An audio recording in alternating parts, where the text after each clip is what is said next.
Bayangkan sebuah kereta yang melaju lebih dari 300 km per jam, bukan hanya dari Jakarta ke Bandung, tapi membentang seluruh Pulau Jawa, melintasi gunung, lembah, hingga tiba di ujung timur yang eksotis, Banyuwangi. Inilah visi ambisius Presiden Prabowo Subianto yang baru saja mengemuka, melanjutkan dan memperpanjang jalur kereta cepat Wush hingga ke jantung Jawa Timur.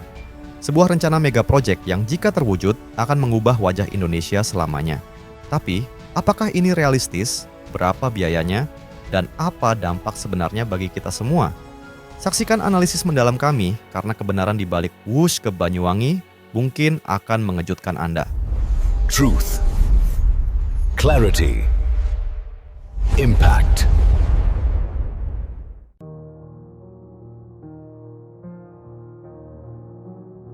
Mari kita mulai dengan sebuah wacana yang menghebohkan jagat politik dan infrastruktur Indonesia. Bapak Presiden Prabowo Subianto dikabarkan memiliki rencana besar untuk memperpanjang jalur kereta cepat Jakarta-Bandung, atau yang kita kenal sebagai Wush, hingga ke ujung timur Pulau Jawa, tepatnya ke Banyuwangi. Ini bukan sekadar perpanjangan biasa, ini adalah visi yang jauh melampaui rencana-rencana sebelumnya, bahkan melampaui mimpi terliar sebagian dari kita. Bayangkan, perjalanan dari Jakarta yang biasanya memakan waktu belasan jam dengan kendaraan darat, kini bisa ditempuh dalam hitungan jam saja menuju kota yang berbatasan langsung dengan Bali. Ini adalah janji revolusi transportasi yang berpotensi mengubah peta ekonomi dan sosial Indonesia. Kita tahu, proyek Wush Jakarta-Bandung sendiri sudah menjadi sorotan global.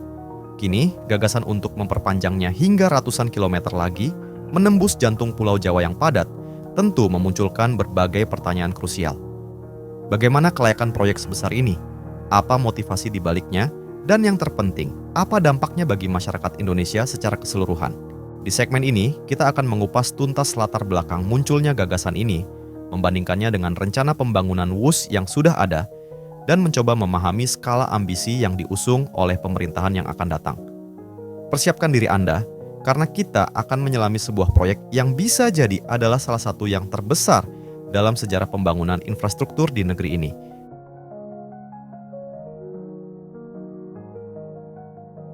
Perpanjangan Wush hingga Banyuwangi bukan sekadar mimpi tentang kecepatan, tapi juga janji lonjakan ekonomi dan pariwisata yang luar biasa, terutama bagi Jawa Timur.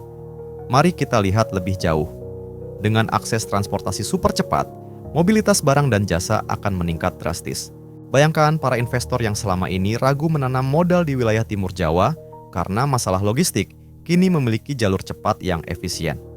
Kota-kota seperti Surabaya, Malang, Jember, hingga Banyuwangi akan menjadi magnet baru bagi industri dan bisnis, menciptakan lapangan kerja dan menggerakkan roda perekonomian lokal. Khususnya Banyuwangi, yang selama ini dikenal sebagai gerbang menuju Bali, dengan keindahan alamnya yang memukau, mulai dari Kawah Ijen, Taman Nasional Baluran, hingga ombak plengkung yang mendunia, akan mengalami ledakan pariwisata. Wisatawan domestik maupun mancanegara tidak perlu lagi menghabiskan waktu berjam-jam di jalan. Mereka bisa langsung tiba dengan Wush, meningkatkan kunjungan, okupansi hotel, dan pertumbuhan UMKM. Ini adalah peluang emas untuk mengangkat potensi pariwisata yang selama ini mungkin belum tergali secara maksimal. Kita bisa melihat bagaimana kota-kota di sepanjang jalur kereta cepat di negara lain mengalami perkembangan pesat. Apakah ini berarti Jawa Timur akan menjadi the next Bali atau bahkan lebih dari itu dengan kekuatan industri dan pariwisata yang seimbang? Tentu, ini adalah optimisme yang didasari pada potensi besar yang dimiliki oleh proyek Wush menuju Banyuwangi.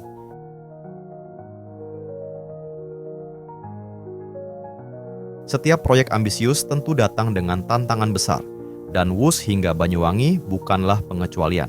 Mari kita jujur dan objektif dalam menimbang realitas di balik ambisi ini. Pertama, pendanaan. Proyek kereta cepat Jakarta-Bandung saja menelan biaya ratusan triliun rupiah, yang sebagian besar berasal dari pinjaman. Berapa triliun lagi yang dibutuhkan untuk memperpanjangnya hingga Banyuwangi, melintasi rute yang jauh lebih panjang dan lebih kompleks? Dari mana sumber dananya akan didapatkan?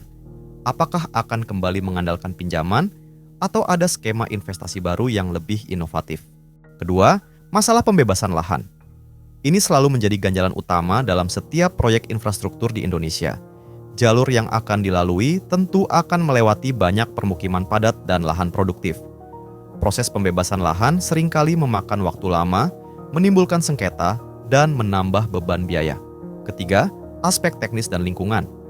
Pembangunan jalur kereta cepat membutuhkan standar teknis yang sangat tinggi dengan topografi Jawa yang beragam, mulai dari pegunungan hingga dataran rendah, serta potensi risiko bencana alam. Selain itu, dampak lingkungan seperti deforestasi atau perubahan ekosistem juga harus menjadi perhatian serius. Beberapa pakar bahkan menyuarakan kekhawatiran tentang efisiensi operasional dan tingkat pengembalian investasi jika jalur diperpanjang terlalu jauh tanpa studi kelayakan yang matang. Membandingkan dengan rencana sebelumnya yang mungkin lebih konservatif, visi Prabowo ini menuntut perencanaan dan eksekusi yang jauh lebih matang dan transparan. Apakah pemerintah mendatang memiliki formula untuk mengatasi tantangan raksasa ini?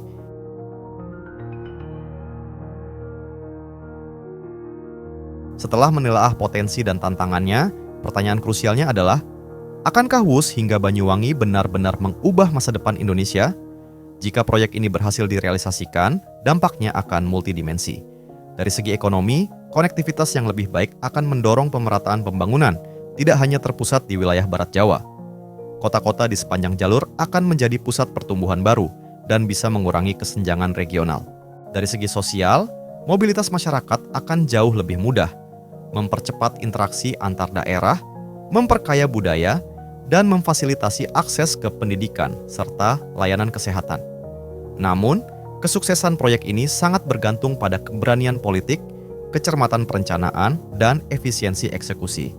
Pemerintah mendatang harus belajar dari pengalaman proyek-proyek infrastruktur sebelumnya, mengatasi hambatan birokrasi, dan melibatkan seluruh pemangku kepentingan.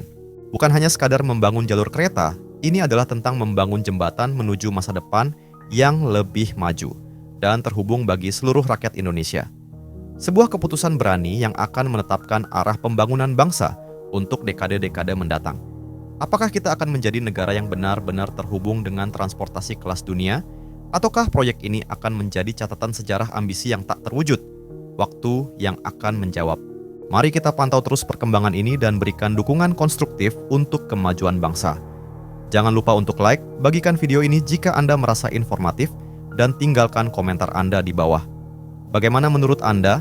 Apakah WUS ke Banyuwangi adalah langkah yang tepat untuk Indonesia?